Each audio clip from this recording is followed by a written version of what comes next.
2026년 6월 2일 오늘 화요일 대한공화국 디지털 실록을 기술했습니다. 오늘 시사 담론 22번째 이야기인데요. 우선 제목을 말씀드리면은 이제 한국의 저출생 걱정할 필요 없다. 저출생이 아무 상관없다. 다시 말하면 저출생돼도 상관없다. 인구 소멸 그런 것은 기후에 불과하고, 그리고 결국 인구가 소멸되지 않고 늘어나야 된다고 말하는 것이 뭐 노동력이라든가 이런 것을 말하는데, 경제성장이라는 걸 말하는데, 왜 저출생이 문제가 없는가를 이따가 설명하고, 그 전에 몇 가지만 여러분들의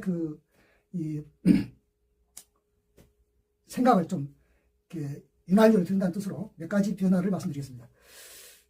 결국 저출생이 그동안에 걱정을 많이 했죠. 우리만 한 게 아니라 세계적으로 다른 거죠. 그 걱정이 맞아요. 지금까지는 맞았어요.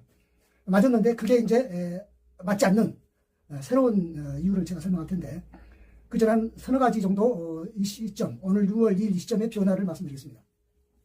우리는 국민연금의 고갈, 이것을 많이 말해왔어요. 이건 우리만 말한 게 아니라 전 세계적으로 다 고민하고 있는 문제입니다. 연금은 적게 주고 많이 걷어야 된다. 많이 걷고 적게 줘야 된다. 이거 아니에요? 그 연금 계획이죠. 우리도 똑같이 걱정했어요. 그러니까 무슨 말이냐면은 그것이 일반적인 프레임이었다는 얘기죠. 그러기는 당연히 인구도 계속 늘어야지 줄면 안 된다는 것이 다 나와 있는 것이죠.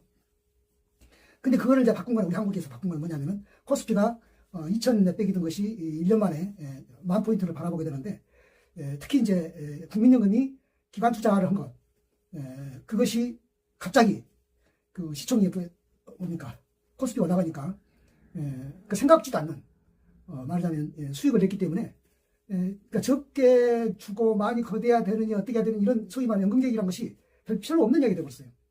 그거 하나. 그 다음에 두 번째는 그동안에는 원전을 줄여가자고 그랬어요. 왜냐하면 다른 재생 에너지를 쓰자. 원전을 줄여가자. 그게 이제 정답이었어요. 왜냐하면 우리만 그냥 전 세계적으로 원전을 줄여가자는 했던 거 아니었어요? 그런데 무슨 일이 벌어졌냐면은 종래에 쓰던 전력량보다 어마어마한 전력량이 필요하게 된 게 뭐냐면은 AI 센터.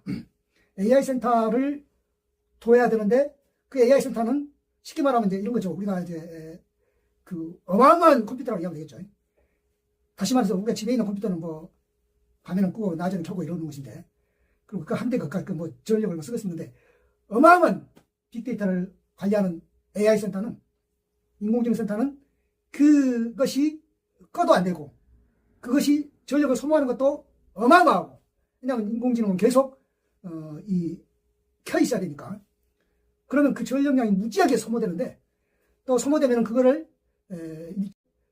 이 전력량이 부족하면 안 되니까 원전을 다시, 이제 있는 원전을 말할 것도 없고 이제 새로 원전을 지어야 될 이런 정도 된 거죠. 그러니까 이게 뭐냐면 이제 패러다임이 바뀐 거죠. 아까 국민연금은 엉뚱한 방법으로 이것이 문제를 해결했다, 연금계획이 필요 없겠다는 거. 그 다음에 원전은 불필요한 거에 대해서 다시 아주 기묘하게 됐다는 거, 이런 것이죠. 그리고 이제 코스피 갑자기 오른 것도 이제 그렇고, 반도체도 사실은 삼성전자 메모리 반도체는 지난 패러다임에서는 어떻게 보면 저물어가는 것이다. 그래서 시스템 반도체라든가 파운드리 반도체를 해야 된다 뭐 그래가지고 이제 또 막 이렇게 굉장히 고민을 했었는데, 그것도 해야 되죠. 문제는 더 어마어마하게 필요한 거예요. 쓸데없이 아니라 이제 옛날 같으면 생각도 못했던. 그러니까 이제 이게 우리가 생각할 때는 왜 그런 일이 벌어졌는가를 생각해야 되는데, 여기서 한 가지 우리가 중요하게 놓치고 있는 게 뭐냐면은, 지금 이 시대를 뭘로 봐야 될 것이냐. 다시 말하면은 철기 시대, 후기 철기 시대, 그리고 뭐 정보화 시대에 다시 후기 정보화 시대, 이렇게 보고 있는 건데, 그렇게 봤기 때문에 그런 생각을 하는 거예요. 그렇게 봤기 때문에 원전은 이제 좀 줄여가자. 그 다음에 저출생은 좀 출산율을 높이자. 그 다음에 국민연금은 연금계획을 하자, 이랬던 것이에요. 근데 이제 어떤 식이 되냐면은, 그러니까 우리가 이 시대가 변할 때는요, 지금 초기니까 잘 몰라요, 이것이. 그러니까 철기 시대, 후기 철기 시대냐, 후기 정보화 시대냐, 이렇게 보고 있으면 안 된다 이거죠. 왜냐하면 지금 다른 시대로 돌아온 거예요. 그러니까 청동기 시대에 있던 그 당시에 제국들이 누구한테 막이냐면 철기 문명을 갖고 있는 그 정복자들한테 막은 거거든요. 그래서 청동기 시대가 철기 시대를 맞이해가지고 다 망했어요. 그러니까 중국에서 춘추 전국 시대가 주나라 봉건제를 결국 무너뜨려서 뭐냐면은, 춘추 전국 시대는 새로운 철기 문명과 그것이 농업 생산력을 높이고 철제 농기구로, 그 다음에 철제 무기로 군사력을 높이고 이렇게 해가지고 봉건제를 무너뜨린 거예요. 그 봉건제가 출발했던 청동기였죠. 뭐 아시리아가 또는 아리안족이 인더스 문명을 죽인 것이나 철기 문명이 그 주주 전국이 황호 문명 하에서 있었던 그거를 갖다가 극복한 것이나 인더스 문명이 아리안족의 그 철기를 사용하는 아리안족이죠. 그거에 의해서 겐지스 문명으로 밀려난 것이나 그 다음에 저쪽에 메소포타미아도 청동기 시대 때 그 번성을 누렸는데 그것은 결국 철기 문명에 의해서 다 뭐 페르시아 다음에 이제 결국 뭐냐면은 알렉산드로스라든가 이런 것 알렉산더 그 헬라 제국이라든가 이런 것으로 무너진 것도 다 그리고 로마도 철기의 새로운 세력이죠. 이런 식으로 탐구를 했다는 얘기예요. 그런데 지금은 우리가 철기 시대를 한 3000년 정도 살다 보니까 이것이 지금 뭘로 바뀐지 몰라요. 이를테면은 청동기 시대로 철기 시대가 교체되면은 청동기가 없어진 게 아니죠. 그냥 그 두고 철기가 우리가 얹히는 거죠. 마찬가지예요. 철기 시대에서 다음 세기로 넘어가는 것도 철기가 없어진 게 아니에요. 그거 그대로 써요. 쓰는데 다른 못이 얹어진 거예요, 지금. 그래서 단시대가 된 거예요. 그러니까 이게 패러다임이 바뀐 거예요. 그러니까 이게 패러다임이 바뀐 거예요. 그러니까 철기 시대에 사는 방법과 청동기 시대에 사는 방법이 달랐던 것처럼 다시 철기 시대와 지금 철기 시대 아닌 나는 그걸 이제 편의상 플라스틱 시대라든가 비철금속 시대라든가 뭐 이런 말을 하는데 보다 더 정확히 말하자면 피지컬 AI 시대죠.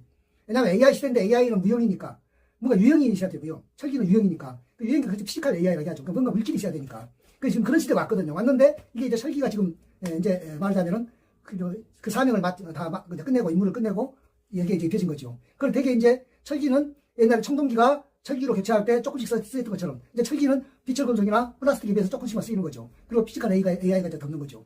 이렇게 되니까 이제 세상이 바뀐 겁니다. 그러니까 이제 이런 거죠. 또 한 가지 내가 그 환기시키기 위해서 말씀을 드리자면 저는 이제 제가 우선 누구냐면 저는 이제 역사를 연구하는 사람인데 그래서 물론 제가 전에는 그 다른 데 제가 이야기했습니다만은 작가가 되고 싶었지만은 작가가 되는 일보다도 제가 더 잘할 수 있는 일이 역사가가 되는 일이다. 그래서 저는 이제 작가가 아니라 사가로 불리기 원하는데 그 제가 이제 가장 그 참고할 때 많이 예로 들은 책이 뭐냐면 이제 성경인데 성경도 구약을 많이 예로 들어요. 저는 이제 기독교인에서 성경을 보는 그것은 제 입장에서 말할 필요는 없고 그러니까 사가로서 성경을 특히 이제 구약 성경을 왜냐하면 신약 성경은 기원 후에 이제 만들어진 거니까 놔두고 기원 전에 이제 구약 성경인데 구약 성경을 제가 이제 그 인용할 이유가 있는데 왜냐하면은 역사가가 보는 구약 성경이 어떤 것인가 말하려고 하는 거예요. 그러니까 우리나라로 말하면은 고조선 시대 때 해당하거든요. 우리나라는 고조선 시대 때의 어떤 기록물이라는 것이 텍스트가 하나도 없어요. 지금 남아있는 게. 오히려 그러니까 중국에서 있는 텍스트에서 뭐 고조선의 이야기를 한 것을 우리가 참고할 뿐이죠. 근데 구약 성경이 얼마나 두꺼운지는 뭐 교회 안 다니는 사람도 다 알잖아요. 그게 전부 다 쉽게 말하면 우리로 말하면 고조선 시대 때 쓰였는 것들이에요. 그게 기원 전에.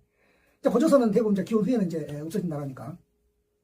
근데 거기 보면 이제 그것이 얼마나 고조선 시대처럼 얼마나 오래전에 쓰여있는가를 알 수가 있는 대목이 뭐냐면은 우리가 그러잖아요. 세월이 지나고 나면 고조선 시대라는 것은 기원 전이라는 것은 2000년도 훨씬 전이니까 에이 그 말이 그렇지 누가 봤냐고 그게 그때 책인지 아닌지 어찌 알겠어. 내용을 보면 알죠. 근데 내용을 보면 아는데 내용을 보면서도 역사가가 아닌 사람들은 그냥 설교거리로 두 목사들은 그 목사들이 설교거리를 많이 이용할 때 그 역사가인 내가 볼 때는 얼마나 그것이 그 역사적인 지식이 뭡니까 빈약한 설교인지를 말하는 대목이 하나 있는데 이런 것이 있어요. 사사시대예요. 사사시대. 그러니까 사사기에 나오는데 삼손이라는 사사가 있어요. 사사는 지금으로 말하면 뭘로 봐야 되는 이 군장. 우리 그 고조선 시대로 말하면 군장들. 그러니까 제사장이죠, 제사장. 근데 그 사사가 중에 삼손이라는 사사가 있는데 그 삼손이 이 블레셋 군대를 1000명을 일대 천으로 무찌르는 장면이 나와요. 근데 그때 무기가 뭐냐면 나귀 턱뼈예요. 나귀 턱뼈. 그 나귀 턱뼈로 1000명을 죽였다는 거예요. 블레셋 군대를. 그러면 이것을 이제 보통 목사들은 어떻게 설교하냐면은 뭐 하나님이 힘을 줘서 나귀 턱뼈 하나로도 1000명을 날렸다. 근데 그렇게 말하죠. 물론 뭐 신앙적으로 그렇게 믿는 건 좋아요. 근데 나는 역사가니까 어떻게 보냐면은 사사기가 쓰인 그때 무기가 있었을까요, 없었을까요? 청동기 시대예요. 말하자면은 석기 시대, 청동기 시대 어간이에요. 무기가 없어요. 청동기는 무기가 아닙니다. 왜냐하면 청동기는 원래 청동검이 아닌 것도 뭐냐면 무기로서의 검이 청동이 아니고 장식품이거든요. 왜냐하면 청동은 무기로 쓸 수가 없어요. 농기구로도 못 써요. 그러니까 청동기 시대 때 어떻게 했냐면은 쟁기를 만들거나 홈이나 삿도 전부 다 뭐냐면은 돌버섯, 돌쟁기, 그 다음에 곡괭이, 돌도끼 이런 거 썼어요. 왜냐하면은 청동 보면 구리잖아, 구리. 집에 구리 보니까 전선 보면 알잖아요. 전선 구리 그거 막 휘어지잖아요. 그거 힘이 없잖아요. 다 날아버리죠. 못 쓴단 말이에요. 무기도 마찬가지예요. 그 뭐 청동검 장식품으로는 있지만 그걸 갖다가 무기로 쓸 수가 없어요. 막 두껍게 해가지고 뭐 사람 하나 그냥 몽둥이로 때려도 죽일 수 있으니까. 그러니까 삼손이 살았던 그 시대에는 무기가 뭐다? 돌이나 막대기나 또는 몽둥이나 나귀 턱뼈나 이런 것이 무기였다는 이야기예요. 무슨 말인지 알겠죠? 또 한 장면 있죠. 좀 더 뒤에 다윗이 물맷돌 5개 가지고 골리앗을 쓰러뜨립니다. 그것도 설교들이 목사님 설교한테 그러죠. 다윗이 물맷돌에서 했다. 그래서 나는 하나님의 이름으로 가니까 이긴다. 근데 저도 물론 이제 기독교이니까 그것은 이제 신앙으로 보죠. 듣기는 하죠. 듣긴 하는데 그러나 지금 제가 저는 좀 설교하는 이 자리가 아니니까 저는 역사가 입장에 보는 거예요. 다윗 시대 때도 청동기 시대예요. 그래서 골리앗은 뭘 찾다? 청동검을 찾어요. 골리앗은 대장군이니까 청동검을 찾단 말이에요. 그러면 골리앗은 청동검이 있는데 다윗은 무기가 없네 이렇게 말한단 말이에요. 그러니까 골리앗이 청동검이 있는데 물론 좀 두껍게 해가지고서 어떻게 보면 가까이 있는 근데 아까 얘기했잖아요. 몽둥이로 때리면 죽는데 청동검으로 때리면 철기 그만큼 예비하진 않겠지만 죽기야. 그러니까 무슨 말이냐면 다윗이 물맷돌을 5개 가지고 골리앗과 싸울 수밖에 없는 건 뭐냐면 다윗은 정규군이 아니에요. 게릴라예요. 유격대원이라는 이야기죠. 그러니까 당연히 무기가 없죠. 왜냐하면 무기는요. 20세기 들어와서 6.25 때 중공군이 우리나라에 들어왔는데 전부 다 아주 그 군복도 제대로 못 입고 무기도 시원찮은 가지고 들어왔어요. 그런데 500, 600, 2000 거의 3000년 전에 다윗이 그 청동기 시대에 무기가 없는데 물맷돌로 싸우는 것은 당연한 거죠. 그때는 다윗만 물맷돌로 싸운 것이 아니라 많은 이들이 싸울 때는 무기가 돌이었다는 얘기죠. 그걸 제가 이야기 왜 하느냐. 그러니까 석기 시대, 청동기 시대, 철기 시대가 되게 달라요. 이렇게 다른데 그래서 지금 우리가 철기 시대, 후기 철기 시대 살고 있었어도 그렇게 지금 착각하고 있잖아요. 이건 무슨 착각이다? 앞으로 오는 시기에도 착각하고 있는 거예요. 지금 뒤에 오는 것도 그냥 철기 시대 시각으로 보는 거예요. 후기 철기 시대 시각으로. 그러니까 저출생하면 인구는 소멸한다고 보는 것이고 저출생하면 인구는 소멸한다고 보는 것이고 그 다음에 이제 이것이 그 피지컬 AI 시대 때는 인구를 많이 낳게 하는 물론 그렇다고 해서 인구를 지금 뭐 그만 낳자 저는 그런 말 아니죠. 낳을 수 있으면 낳고 결혼할 수 있어야지. 그러나 막 그것이 억지로 안 된다고 해서 그걸 걱정할 필요가 없다는 것이 뭐냐면은 이제 피지컬 AI 시대 때는 피지컬 AI는 쉽게 말하면 이제 로봇인데 로봇은 그럼 옛날에 없었냐? 있었어요. 옛날에 있는 로봇은 철기 시대의 로봇이에요. 그것이 할 수 있는 일은 이미 집어넣어준 정보만 가지고 일을 하는 거예요. 근데 피지컬 AI 시대 때 로봇은 학습하는 거예요. 어떻게 학습한다? 인간의 지혜들이 다 모인 총체, 집단지성의 총체만큼 학습을 한다는 얘기예요. 그러니까 이제는 옛날의 로봇은, 철기 시대의 로봇은, 정보화 시대의 로봇은 인간이 연산 능력을 발휘해가지고서 그렇게 프로그래밍을 해준 것만 할 수 있어요. 인간의 창의력 이상으로 할 수가 없어요. 그러니까 그것은 인간의 노동력을 대신한다고 말하기 어려워요. 보조할 뿐이죠. 피지컬 AI 시대의 로봇은 뭐다? 인공지능, AI가 인공지능 아닙니까? 인공지능은 뭐냐면 좀 학습하는 인공지능이거든요. 그러니까 요새 뭐 이제 AI 시대가 돼가지고서 우리가 뭐 인터넷에 여러 가지 챗GPT라든가 또는 뭡니까 제미나이라든가 많이 보면은 우리가 뭐 이제 인간의 지혜로 하는 거는 다 뭡니까 알파고가 저번에 누구야 이세돌하고 바둑 칠 때도 그때도 뭐 사람하고 겨뤄봤지만은 이제는 누가 그 GPT라든가 또는 제미나이하고도 겨루라고 하는 사람 누가 있어요? 없잖아요. 왜냐하면 그것이 우리 전 세계 인간이 발휘해놓은 총 지혜를 가지고서 그거를 학습해가지고 하는 것이 AI니까 얼마나 뛰어나겠냐고요. 근데 이제 그것이 피지컬 AI, 어떤 물체에다가 이제 그걸 다시 이제 AI를 갖다가 심어가지고 학습하게 해서 간다. 그런데 우리가 이제 간단히 이야기해서 뭐 자율운전 같은 것도 그것이 그전에도 자율운전을 이를테면 정해진 코스만 왔다 갔다 하는 거. 거기만 할 수 있는 뭐 그런 연산 능력을 넣어가지고 하면은 그건 철기시대 때도 가능했어요. 얼마나 가능하죠. 그러나 이제 이 피지컬 AI 시대 때는 이것이 저 혼자 지가 계속 학습해가지고 계속 새로운 학습을 해가지고 적응하는 것, 그 자율운전, 그 다음에 그 로봇, 그 생산 공장도 마찬가지예요. 우리가 인구가 저출생으로 줄면 안 된다는 게 뭐예요? 생산력이 떨어지고 그렇게 하면은 결국은 가난해진다는 거 아닙니까? 또는 노인은 많고 새로운 생산력, 사람이 태어나는 것은 우리가 생산력을 가지고 말하는 거 아니에요. 부양능력. 근데 이제 인구가 필요한 게 아니에요. 솔직한 이야기로. 이제 인구는 어떻게 보면은 많은 피지컬 AI 시대에는 많은 생산 능력을 이제 사람이 할 필요도 없어요.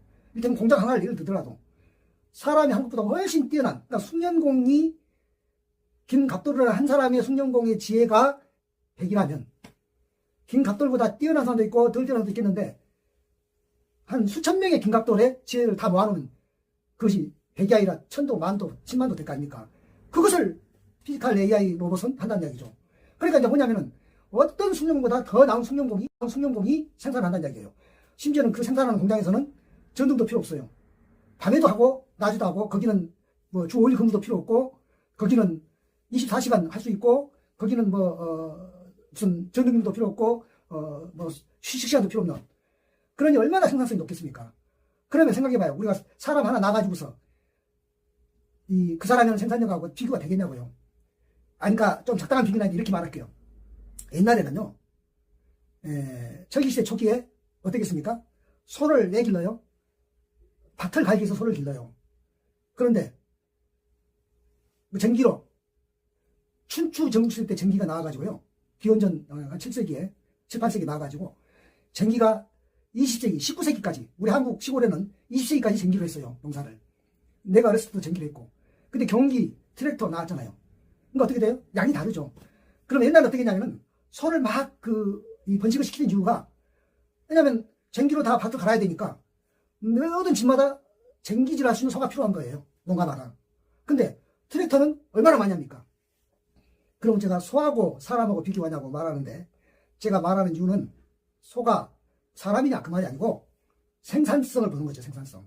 그러니까 뭡니까, 아기를 출산시켜가지고서 이걸 생산성, 소를 낳게 해서 소의 생산성을 보는 것처럼 사람을 생산성 측면에서 보는 것으로 인구가 늘어야 된다고 생각하는 필요는 이제 없다는 이야기죠. 피지컬 AI 시대는. 무슨 말인지 알겠죠?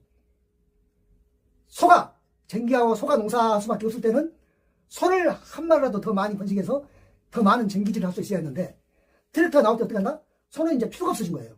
그래서 소는 소고기 먹기 위해서 필요한 것이지, 농사하기 위해서는 소는 한 마리도 필요 없어요. 그러니까 극단적으로 말하면 순전한 공업 생산력, 제조 생산력, 경제 생산력, 이런 것만 이해한다면 그것 때문에 사람이 인구가 늘어야 될 필요 없다는 얘기죠. 이제 알겠죠? 피지컬 AI 시대는 인구가 늘어야 한다는, 그러니까 지금까지는 중국이고 일본이고 서구 선진국이고 전부 다 인구 감소를 고민해가지고 계속 어떻게 하면 저출생을 막아볼까 해서 노력해가지고 막 굉장히 애를 써왔어요. 우리는 최근에 와서야 갑자기 저출생, 우리 한국은 또 뭐냐면 빠르잖아요. 어떻게 보면 안 좋은 것이든 좋은 것이든. 갑자기 저출생이 더 심각해져가지고 외국하고는 비할 바가 없어요. 그래서 많은 세계적인 착각을 했어요. 한국은 저출생 문제 때문에 소멸될 것이다. 그래서 그렇게 많이 사람들 말해요. 그래서 다문화 시대에 많은 이민이라도 받아들여야 되지 않냐. 그러다 보니까 미국은 또 이민 가지고 저렇게 트럼프가 반이민 정책 쓰는 거 보니까 또 그것도 좋은 것은 아닌 것 같고 이렇게 말이 많은데, 그것이 이제 필요 없다니까요. 피지컬 AI 시대는. 이제는 남아있는 사람들은 자기가 가장 행복할 수 있는 방법으로 살아가면 되는 거예요. 그래서 출생한 사람들이 행복해야 되는 줄은 말할 것도 없겠지만, 막 아까 말했지만 어떤 생산성, 부양 능력, 이런 걸 위해서 그것을 해야만이 국가가 성장한다는 성장 동력으로서의 인구는 필요 없다. 아까 말했죠. 전기질하는 소는 필요 없는 것처럼. 그러니까 소의 역사에서는 트랙터가 나왔을 때 소는 한 마리도 필요 없었어요.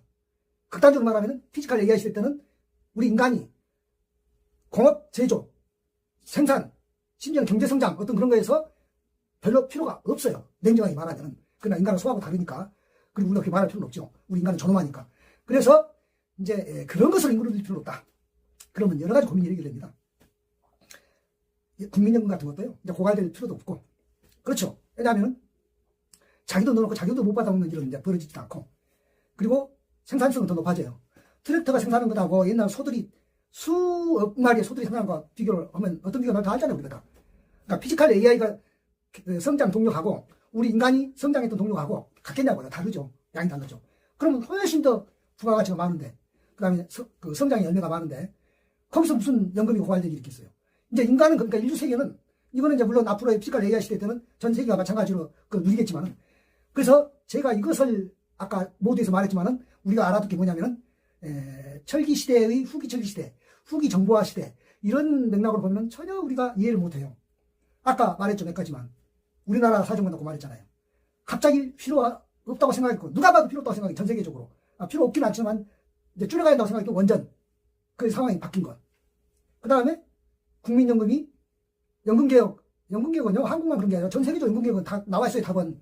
많이 걷고 적기 주자예요. 그렇게 하겠어요. 그러니까 그럴 필요 없었잖아요. 그래서 피지컬 AI 시대로 온 거예요. 그래서 지금 우리가 삼성전자라든가 SK 하이닉스 이 주가 뛰는 거 있잖아요. 이거를 많은 사람들이 그래요. 미국도 한 몇십 년 전에 그랬지. 또 일본도 또 간 뒤에 또 그랬지. 다 랠리 밥을 떠먹었는데 우리도 지금 그 랠리 아니야? 그래서 그렇게 봐요. 저는 그렇게 안 보거든요. 저는 지금 뭐 가진 돈이 없어가지고 언제도 이야기했는데 좀 사기당해가지고 지금 뭐 변호사가 네 분이 그 손해배상 소송을 하고 있는데 그 변호사 네 분이 하는 것은 이제 제가 살 수 있으면 제가 변호사가 네 분이랑 사지는 않죠. 성님하지 않는데 이제 그 법률구조공단에 해주니까 서비스를 받고 있는데 그 돈 있으면 정말로 앞으로 무한대로 올라갈 수밖에 없는 게 전에 반도체 사이클 뭐 이런 식으로 말하더라고 많은 사람들이. 전문가들이 그래 전문가들이. 그런 전문가들이 다 말하는 게 뭡니까? 출산율 저하고 다 고생하잖아요. 저출생. 나도 그렇게 생각했어요. 저출생 고민스러웠어요. 연금객 나도 그렇게 생각했어요. 많이 그거 적게 줘야 한다고. 그런데 이 지내버 놓고 보니까 그 피지컬 AI 시대가 하다 보니까 이게 이제 달라지게 세상이. 철기 시대가 아닌 거예요 지금. 아까 말했죠. 청동기 시대가 아니고 철기 시대면 청동기가 없어지는 게 아니라니까요. 청동기 시대가 되고 석기 시대가 하면 석기가 없어지는 게 아니에요. 있어요. 철기 시대가 가도 청동기가 있어요. 철기도 있고. 지금 피지컬 AI 시대인데 피지컬 AI 시대 때도 철기도 있고 다 있는데 철기보다 좀 더 많이 쓰는 것이 비철 금속들. 그 다음에 플라스틱. 그래서 이것을 뭐 굳이 철기, 석기, 청동기 이렇게 부르는 식으로 하면은 뭐 플라스틱기 시대 또는 무슨 뭐 비철 금속 시기 이렇게 말할 수도 있는데 너무 촌스러우니까. 근데 또 AI 시대라고 하면 AI 시대라면 무형이잖아, 무형. 왜냐하면 우리 모니터에서나 보는 PC에서나 보는 무형이니까. 그런데 그것이 아니고 이것이 피지컬 AI든 이게 뭐 직접 뭐 로봇이든 자율주행이든 또는 자동화 공장이든 이게 전부 다 이렇게 나오면 이것이 이제 유형이잖아요. 그거를 그냥 한마디로 말하면 피지컬 AI라는 얘기죠. 눈에 보이는 AI. 그런 시대가 됐고. 그 다음에 마지막으로 한 이야기 할 텐데, 그러면 정보화 시대로 알고 그렇게 알았는데, 이제 당신이 그 정보화 시대가 아닌 피지컬 AI 시대로 구분을 하는 이유가 뭐냐? 왜냐면은 인공지능은 지금 뭐 이번에 뚝 떨어진 것도 아니거든요. 계속 있어 왔죠. 그러니까, 그럼 정보화 시대가 어떻게 진화했는가? 알잖아요, 여러분. 옛날에 애니악 컴퓨터. 애니악 컴퓨터는 큰 공장보다 컸잖아요. 건물이 아파트만 했잖아요. 좀 심하게 말하면. 왜냐하면 많은 정보를 그날 하려면 아파트만큼이라도 더 크게라도 지어야 할 정도였으니까. 그거를 PC, 퍼스널 컴퓨터라고 하는 PC에다가 집어넣는 일을 시도한 게 이제 우리가 잘 아는 스티브 잡스라든가 그 친구들, 그 뭡니까? 하버드대인가 중퇴하고 어느 그 지하 공장에서, 지하인가요? 어느 그 창고 1층 공장에서 시작했다는. 그러니까 PC를 개인 PC에 넣었다는 거 아닙니까?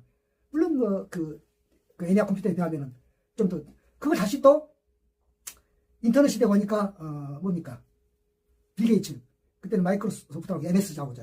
거기서 무슨 뭐, 인도우도 만들고 이렇게 해가지고, 좀 쓸 수 있게. 원래는, 옛날에 MS-DOS라고, 화살표 키로 하던 거. 그걸 일단 손가락이 아니라 마우스로 할 수 있게 된 것이 인도 아닙니까? 그리고 인터넷을 탑재하니까, 인터넷도 원래는 뭐 그렇게 쓰자고 있었던 것이 아니라, 군사용으로. 그러니까 엄밀하게 말하면 인터넷이 인트라넷이죠. 그러니까 자기 마음끼리만 쓸 수 있는 것이니까. 그것이 원래 인터넷에서 출발 아니었어요? 그래서 그때는 이제 인트라넷이라 해가지고 뭐, 일반 대학교에도 자기 그 학생들하고만 소통하던 그런 것인데, 이거는 이제 완전히 월드 와이드 웹이 완전히 그냥 전 세계적으로 이제 그냥, 서로 이제 프로토콜만 맞으면 다 이렇게 확산됐잖아요. 그렇게 한 게 불과 언제입니까? 19세기 말, 20세기 말이에요. 1900년대. 그리고, 그때는 이제 PC가 각 집 안에 이제 어디가 있었습니까? 책상 위에 있었잖아요. 그래서 데스크탑이라고 그랬잖아요. 그거를, PC를 스마트폰, 그때는 스마트폰이 아니라 휴대폰이죠. 휴대폰은 전화기니까. 전화기에다가 실은 일을 누가 했죠? 스티브 잡스가 2006년경, 지금으로부터 20년 전에, 그 애플폰이죠. 거기다가 플러스를 시켰어요. 그럼 컴퓨터가 내 손 안에 컴퓨터가 된 거예요. 그래서 오죽하면 그때 말할 때 뭐라 했냐면은 스티브 잡스 이전과 스티브 잡스 이후가 다르다고 그랬어요. 그러니까 어마어마한 획기적인 변혁이라고 생각했어요. 혁신이라고. 맞죠? 왜냐면 우리가 PC로 사업을 하거나 개인 사업자나 이런 사람들은 사무실 필요 없어졌잖아요. 왜 그러냐면 내 손 안에 스마트폰 안에 컴퓨터가 들어왔으니까. 그 컴퓨터 안에서 개인 가정에서도 뭐 컴퓨터 안에서 은행도 가고 다 하잖아요. 구매도 하고 못할 일 없잖아요. 옛날에는 데스크탑 위에서 해야 되는데 그 진보된 거죠. 그래서 그런 것을 우리는 막 그 정보화 시대를 해가지고 막 굉장히 막 그리고 막 지금도 그러잖아요. 뭐 유튜브니 뭐냐 하면 다 나오잖아요. 거기까지예요. 그러니까 인공지능이 이제 나왔던 뭐냐면 이것이 이제 그러니까 아까 인공지능 이전은 뭐냐면은 모든 것이 사람의 연산 능력이라는 이런 것에 프로그래밍 능력이 해서 안에서 이루어진 거다 이야기죠. 그러니까는 어떤 개발자의 그 수준, 지적 수준을 능가하는 건 아니잖아요. 학습하는 건 아니니까.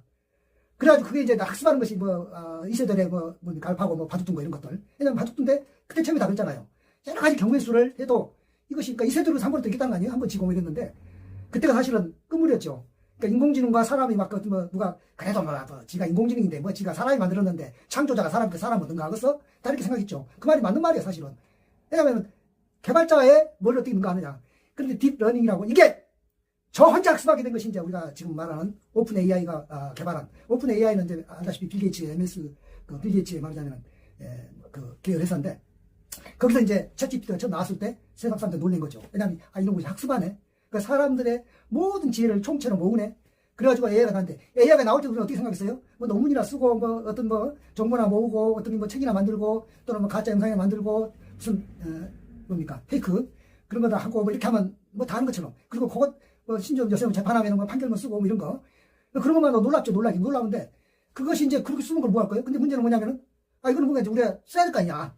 말하자면은 뭐 드론 자율주행 뭐 다 이런 거 사물 통해서 그러니까 피지컬 AI지 그게. 근데 이렇게 하니까 이제 세상이 다른 거예요. 근데 피지컬 AI가 제일 중요한 건 뭡니까? 아까 그냥 AI일 때는 논문을 쓰고 뭐 이런 건 좋아요. 그 생산성은 아니잖아요. 그 자체가 무슨 공장 돌리는 건 아니잖아요. 물론 뭐 논문 하나 베끼는 것은 편하게 하겠죠. 그것도 생산성이라고 말하면. 그러나 정말로 제조하고 뭐 이렇게 하는 것은 피지컬 AI라 되죠. 그야말로 AI 공장이라든가 이런 것이 있어야 되고. 그럼 생산을 하지 않습니까? 구체적으로. 그러니까 인간을 대체하잖아요.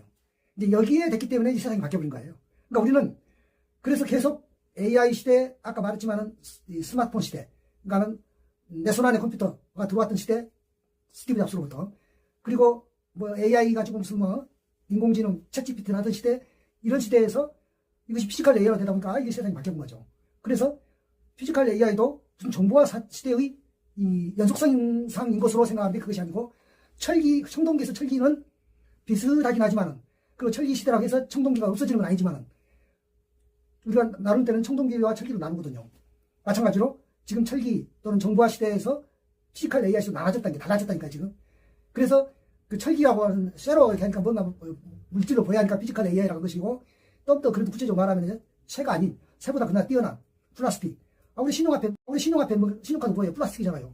지금 플라스틱 신용카드가 뭡니까? 그 금액이 커요? 아니면 동전이 커요? 지폐가 커요? 그러니까 무슨 말이에요? 그러니까 다 달라진 세대예요, 지금. 비철금속. 히토나 이런 건 다 비철금속 아닙니까? 또는 배터리 만든 것도 다 비철금속이고.